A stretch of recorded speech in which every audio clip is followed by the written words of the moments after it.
Hi everyone, I just wanted to give a summary about our meeting on Tuesday. Thank you to everybody who made it and those who kind of sent their apologies and said they couldn't make it. It doesn't matter either way. I always try and do a summary of the things we've kind of discussed or learned. It was a really, really great time for a number of reasons. One of those is just the level of contribution and discussion and ideas. It really did feel like a collective. So as much as I kind of turned up with lots of things prepared, God really moved in our discussion, in our communion, in our thinking, in our creativity. And for me, that really, really came through, that as much as I had turned up with the plan, as I do, God really just kind of came through and led the discussions and led the way. So I'm really grateful to those who could come. I'm really grateful to God that through every little step and every little process that he is there and he is with us. So I just wanted to very briefly talk about the recording of worship songs. So I've spent quite a bit of time planning and prepping kind of a process for how we can do that. And so the guys who came on Tuesday were really instrumental in supporting that process and giving guidance and using their experience and advice, etc. So we can kind of create a process which is kind of simple and fair and helps to produce something of a really, really good quality.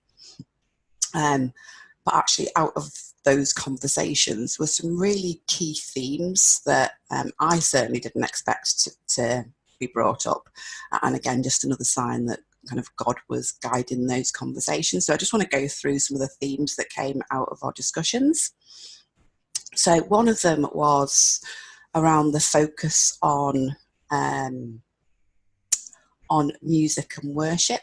Now, I had thought about this before, and I know in my heart of hearts that the Wirral Worship Collective is not and will never be just about music and worship.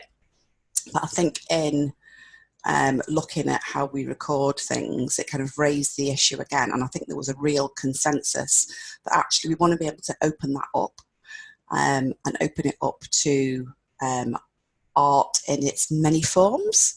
So some of the things we talked about were kind of art in terms of drawings and paintings and creations, people who write poetry and prose and stories, those who create music without lyrics.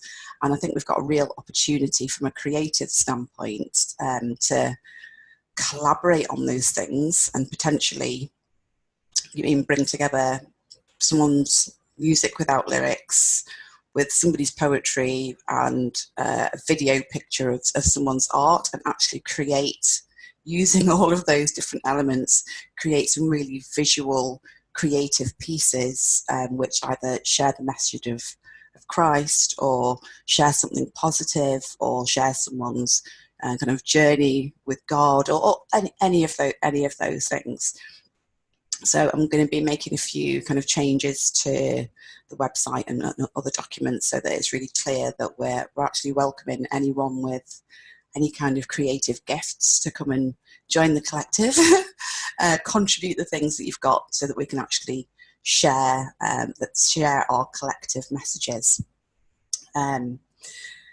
And again, that in and of itself led to another theme which came through the discussions, which was about the Christ-centered nature of what we do.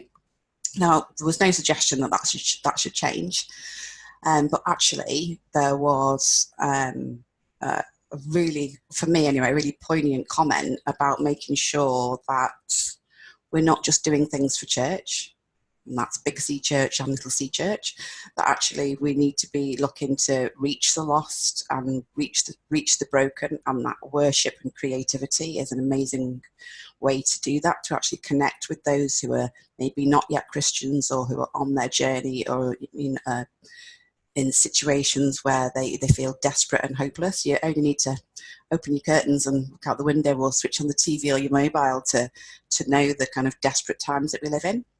So we wanted to, again, the consensus was that actually we need to broaden, kind of broaden what we're doing so that it includes both Christian ethos but also community, and be looking to reach the lost, reach the broken through creativity, through music, through art, through poetry. And that made me really excited, to be honest with you. Norman from Flame, again, was really kind of instrumental in that part of the conversation. And yeah, Flame Radio is a Christian and community radio.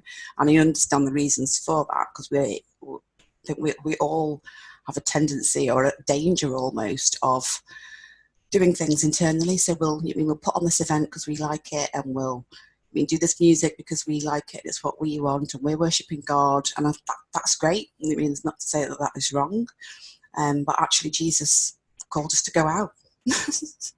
He sent people out 2 by 2 to go and spread the good news of the gospel, and that is our commission too, to go and spread the good news of the gospel. So that made me really excited that other people were thinking, actually, we can do more. We can do more. God has commissioned us to reach out to people, to give compassion to those who are hurting, to heal the brokenhearted, and so for me, that was really exciting. So I foresee that that's something we're going to adopt, and there was, like I say, a real consensus around that. And again, that conversation, honestly, God was so in our conversations, it was amazing. So that then led on to talking about disciples and discipleship. Now, a couple of the people who attended were asking about being able to learn some skills with sound engineering, using the sound equipment, setting up the PA, etc. And Mark, I'll come to that in a minute, but Mark Polden is very, very experienced. Has worked professionally in sound engineering. And he'd already expressed a desire, actually. He feels that he wants to be able to teach and pass on what he knows. Now, this is something that I had been praying about, and it was about the culture of discipleship and about how we build that into Wirral Worship Collective. And just different things I've been reading and different people that I've been speaking to. It's something that has really kind of taken hold of me. It became really apparent as we were discussing, there's a lot of different moving parts and a lot of different elements involved in what we would like to achieve, what we want to do. And me being me, I'm like, oh my gosh, there's no way that I can do all of this. I work full time, I'm a mother, my husband works long hours, so I don't have a lot of time to be out and about and doing all these things. So I was starting to feel a little bit overwhelmed. But then when we're talking about discipleship, and just God reminded me, it's like, actually, Dionne, Jesus didn't do it all by himself. I'm not suggesting I'm Jesus, but I do aspire to be like him. And actually, he gave us the perfect model with which to go out and spread the good news. So Jesus had his group of disciples, and as he taught the disciples then went on and taught other people. And those other people went out and taught those other people. And I said, that's it. That is the culture that we need to be perpetuating and building within Wirral Worship Collective. So, and from just such it seemed like just a simple conversation, there was some really, really deep themes that came out of it. So I'm still praying and talking with you guys about kind of how we make that happen and how we make that as one of our foundations, that actually as a group, as a collective, that we operate in this discipling culture where we teach one another and we take what we've learned and we share it with somebody else. I was praying this morning and kind of God gave me, won't say a word, but just some words dropped into me that kind of really encapsulated this. And it was sphere of influence. And actually, if you think about the things that we've learnt in our studies with Wirral Worship Collective, and if we then take what we've learnt and then pass that on to one other person, friend perhaps, or perhaps in the teams that we serve in at church, and then those people are then sharing those kind of teachings and good practices with other people, imagine the sphere of influence we're going to have over the world. How many different churches are represented within Wirral Worship Collective? I think to my count, there's about 17 or 18 different churches and church groups represented within our collective. And that was both amazing and scary when I contemplated actually our sphere of influence could become massive. And again, that's how the good news and the gospel is shared and spread.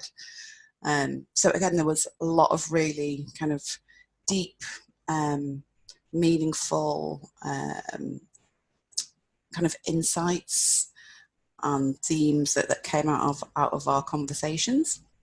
So again, that's something that I think the challenge for me when I looked at discipleship is each time that I've brought a teaching, I haven't really invited people to, okay, so what are you going to do with that now? And I think that's something that I know I will be looking to feed into the things that I'm involved in. Is okay, this is what I've learned and what I've been taught, and now I've shared that with you. Okay, so what are you going to do with that now? So again, I think developing that culture. The talk about discipleship, again, raised not an issue, I don't want to call it an issue, but just raised the fact that actually Wirral Worship is a collective and I think should be organised in such a way that it reflects the model that Jesus gave us. So I am only one person, I'm just one human being, and as much as I am fired up and excited by what God is doing in Wirral Worship, I no longer feel that this is something I should be taking on my own as a solo project. Jesus didn't work on solo projects. I don't work on solo projects. So I'm going to kind of take it back to God in prayer and just ask for some insight and some revelations in, okay, Lord, so how do we kind of divvy up the workload? How do we help people to kind of take on some of the responsibilities and do that in a discipling way where we're constantly teaching and learning from one another, but then also teaching and learning with those outside of Wirral Worship. So there will be some invitations really soon. So please take some time to think about perhaps where God wants you, or think the areas that you're interested in, or maybe it could just be a completely new challenge for you, but a way for us to carry that mantle of being a disciple, not only through serving, but also through serving and teaching by example and sharing what we learn and what we know with other people, sharing our experiences and our expertise. So yeah, I think that's definitely going to be happening soon. So there was, like I say, there was so much in the conversations we had. The last thing I think that was kind of raised was, in order to do all of these things, in order to, whether it be the recording of music or the collation of kind of artistic works, or whether it's going out to serve on the mission field and we reach the lost and the broken, or any combination of those things, actually there is a level of commitment that's needed from each of us. Now, I think I touched on commitment in our last study session when we were looking at preparation. And I think preparation is only part of it. But again, one of the things that came through that was about the need of our brothers and sisters, and that as much as we're responsible for ourselves, actually we rely on our brothers and sisters to be able to work as one unit towards one goal. And in order for that to happen, each individual person needs to take on and bring a level of commitment for themselves and for the group and for the purpose and mission. I still have a little work to do around guidance for us as a team, but again, it's something that we can take off to our own churches, to our own groups, just to give us some guidelines about how we can put into practice those elements of commitment and faithfulness and unity and preparation. Norman brought up something really quite key. He said they play a lot of stuff from all different types of music and different types of shows on Flame Radio. He said, Dionne, he says, it doesn't matter even if you hate the song, you hate the lyrics, and it's just not your thing. He said, but actually, if it sounds professional, people are still more likely to listen to it. And so for me, that was like, actually, yeah, we want to making sure that what we produce is of a good standard. And that's not to say that we're going to be perfect or the next Bethel or Hillsongs or anything like that. But actually, we can, by making sure that we are together regularly, making sure that we put in the time to prepare, that we put in the time to practice, that we use all the skills and resources available to us in such a way that we are producing the best that we can produce. I foresee that God's going to be doing some wonderful, wonderful things to Wirral Worship. Right, so just before I go, because I'm aware that I've chatted for quite a while, during our prayer time, Dave, I think it was Dave, first time I met him on Tuesday, so again we're still getting new people coming into the collective. So Dave was praying and said that he felt that he had a word which was simply open doors. And when I sat and thought about it, I was like, actually, God has already been so faithful in opening doors for us.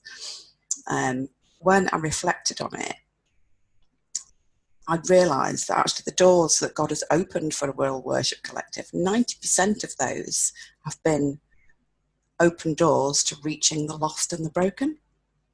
And it's not something I had realised before. It's not something that was done intentionally. So in the time that we've kind of been going out to serve other churches and ministries, etc., we have done a ladies' outreach evening in Walton in Liverpool. We have done one of the Friday evening cafe session outreach sessions at the Christian Bookshop in Liverpool. We've also done the Birkenhead mission. We've done one of the Birkenhead mission evenings, which was up at Birkenhead Town Hall, and that was outreach for the lost and broken. We've also been invited to Alt Course Prison, where again we've been reaching out to lost and broken inmates in prisons. So the very doors that God has opened up to now have all been about reaching the lost and broken, and I really feel on my heart that that's going to be one of our key drivers, and that underpins a lot of the work that we do, is that the things that we create, whether it's musically or artistically or whatever it is that we're doing, going out to serve, that actually one of the drivers of that is going to be reaching out to the lost and broken. And actually I want to just invite you to think, okay, like what can I bring, what can I do, how can I kind of give, teach, disciple, share and kind of contribute to what we're building here. So guys, please keep Wirral Worship in your prayers. Please have an open heart to kind of requests and kind of commitments, and kind of where and how you guys can be involved. And as time goes by, I will be kind of sending those invitations out. So God bless you, and I'll see you soon. Bye.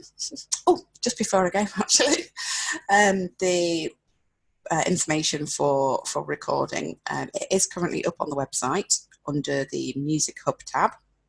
That's wirralworship.co.uk.